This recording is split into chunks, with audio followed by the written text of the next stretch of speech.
Please welcome actor and comedian, star of hit Israeli sitcom Ramzor, Haparlamet, and primetime comedy show Eretz Nehederet, Liat Har Lev.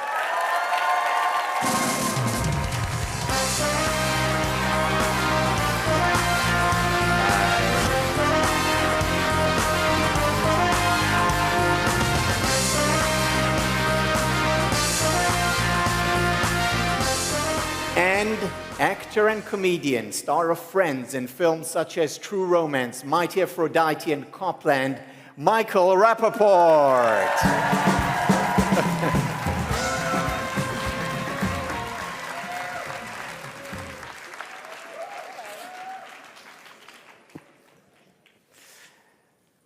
Wow. Wow. Wow. What an opening act we had here. Welcome. So, how are you all doing these days? Actually, we've canceled that question in Israel. We don't ask that anymore. And if you are being asked, so you can say the new beseder, like the new okay. The new okay. Yeah. Yeah, I'm doing okay. You know, I'm doing okay. You know, it's been a crazy time. But I'm doing okay. I can't complain. So let's start with you, Michael. Okay. You actually have never visited Israel before October 7th, and then, Yes. and yet you were one of the first public figures to stand with Israel on social media, and since then you visited repeatedly. So, what made you do that, visit Israel, and how were your visits? What made me visit was I thought it was absolutely necessary to go be with my people, you know, to try to keep things, you know, more on a lighter note, because I think, you know, comedy is essential, and I know you guys have been here long. You know, the first thing that I actually did when I landed the first trip was I went back to the hotel and went and filmed, like literally, like I think it was 9:30 call, like I landed at 4, and then I went and filmed with them, and it was, I'll say it was very funny because to an Israeli production, even the smallest, most independent production that I've done in the United States, it's absolutely nothing like it. Like, it was walking in a good way. Oh, in a great way. You know, yeah, totally in a good way. But people do multiple things, like, you know, like the makeup person might be a gaffer, and then like the DP might also, like, you know, do electrics. And when I walked into the soundstage, there was a guy up top, like smoking a cigarette, which is like not allowed, like anywhere in the United States. So it was, you know, doing the show was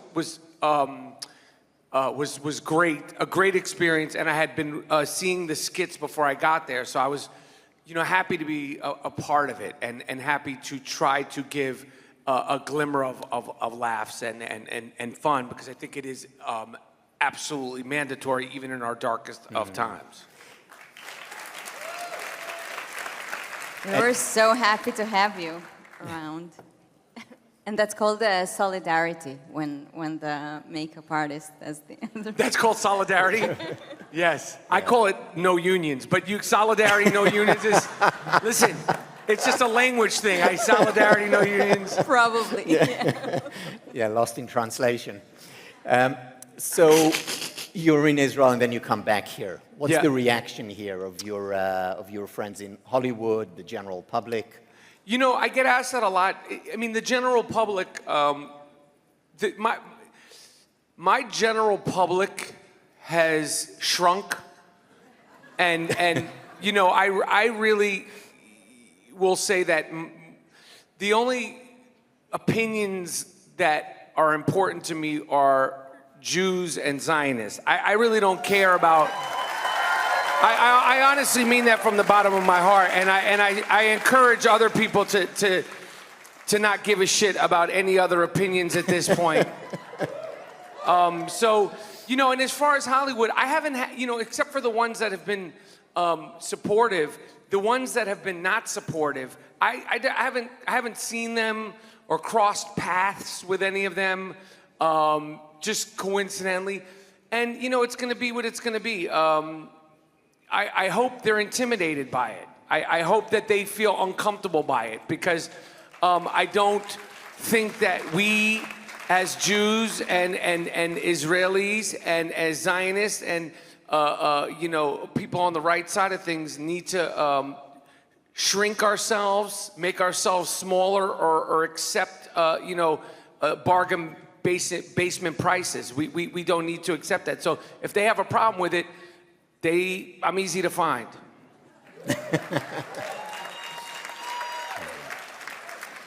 So, Liat, you're one of the stars of Eretz Nehederet, which many of us consume and love and appreciate.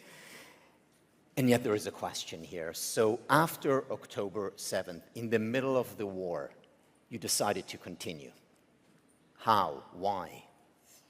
So the show was on a break on October 7th, and ever since October 8th, we're traveling around the country, visiting hospitals and displaced communities, the cast members.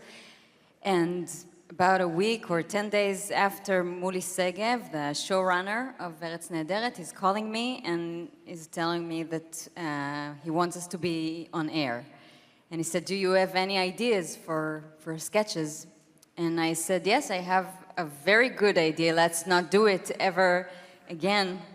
Let's not be funny for the rest of our lives. And he told me, I get you. There's, I mean, the nation is deeply grieving, but there's also fear and anxiety, and most of the country people are sitting in shelters, and we're kind of good at this one. It's like a mental, how do you say, first responders. And it's part of our national processing of the trauma, like looking straight in the eye and dealing with it. And it helps people, you know, to keep their heads up high, so yeah. And is that what you found the reaction to these shows and the sketches were? The most significant feedback for us was from these people, from the injured and from the displaced people, that like the frontline trauma, and they were very grateful. And there is a dialogue that still goes on. But yeah, we kind of gave them a voice.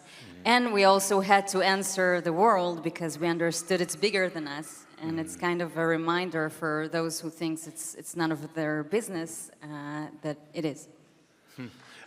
I want to say, you know, seeing the show and the skits, they were inspiring to me. They were inspiring to Hollywood. I know they were inspiring to the diaspora, because you guys sort of, the show specifically sort of gave us the nod that it is okay to laugh, even in, I mean, we're talking about in October, and I don't know, when did you first start shooting? Was it in October? It was exactly 19 days, which is the exact amount of days that it took SNL, Saturday Night Live, to go after 9/11, to be on air.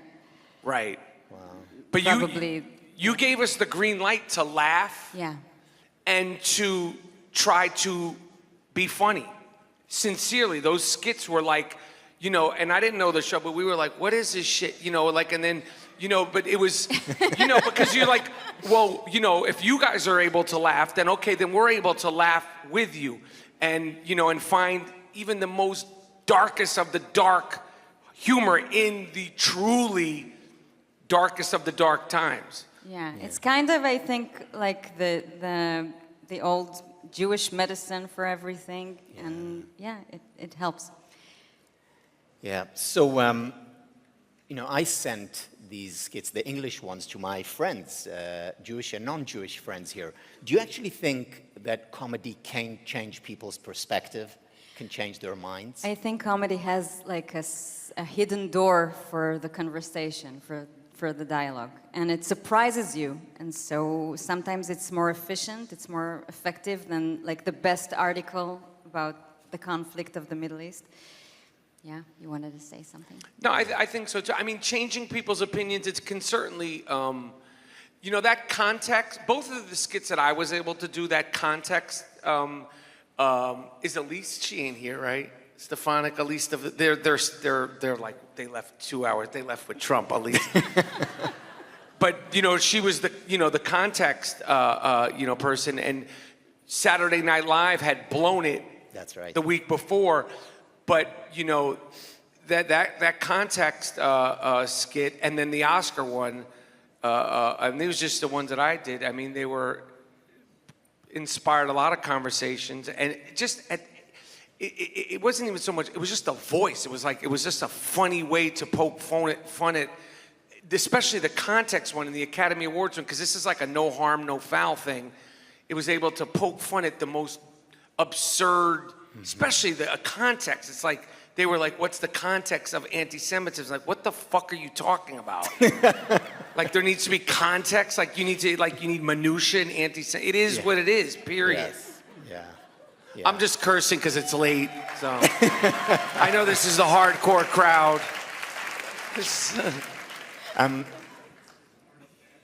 So, a question for you. You know, I do research in the field of trauma and growth from trauma, but I want to ask you as comedians, based on your experience, not the research, do you believe that comedy can help us heal from trauma? Can it help us overcome? Me?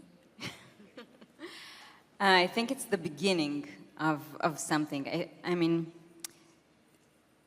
whenever we visited the injured soldiers and people in the hospitals, so every time we were a bunch of comedians, and every time someone succeeded telling a good joke, an appropriate one, so there was a laugh in the room, which kind of burst into cry. I mean, it led to tears immediately, and like laughter and cry it has the same vibrant.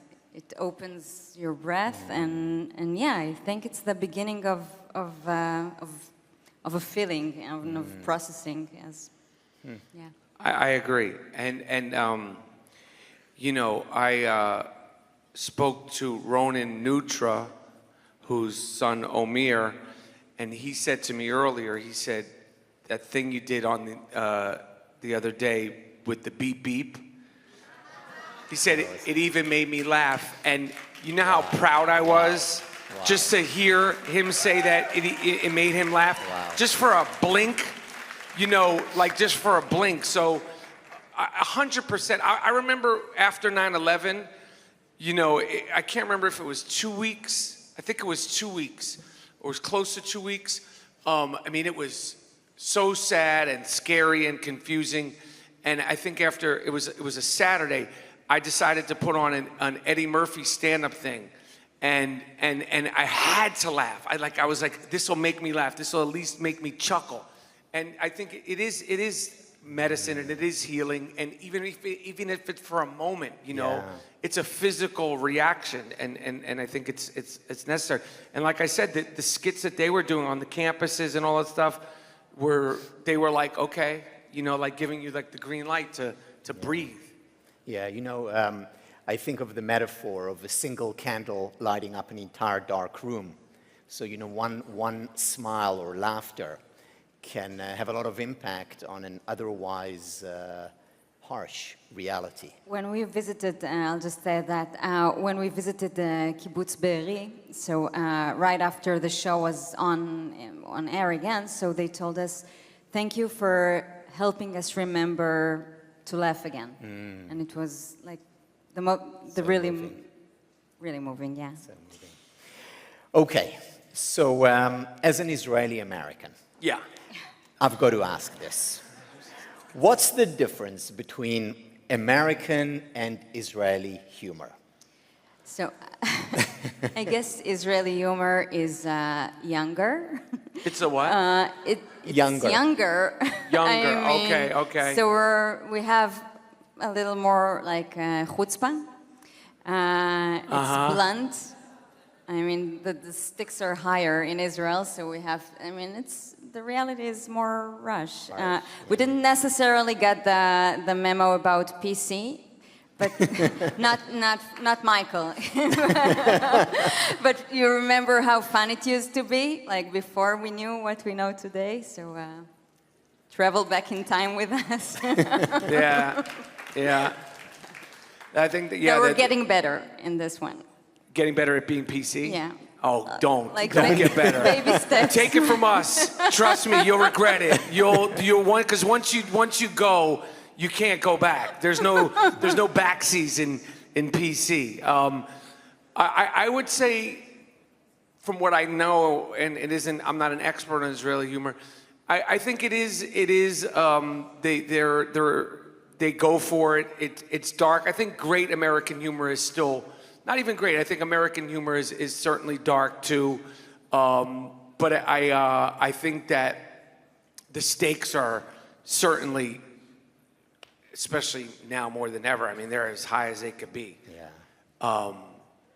And we have to laugh, even for a moment.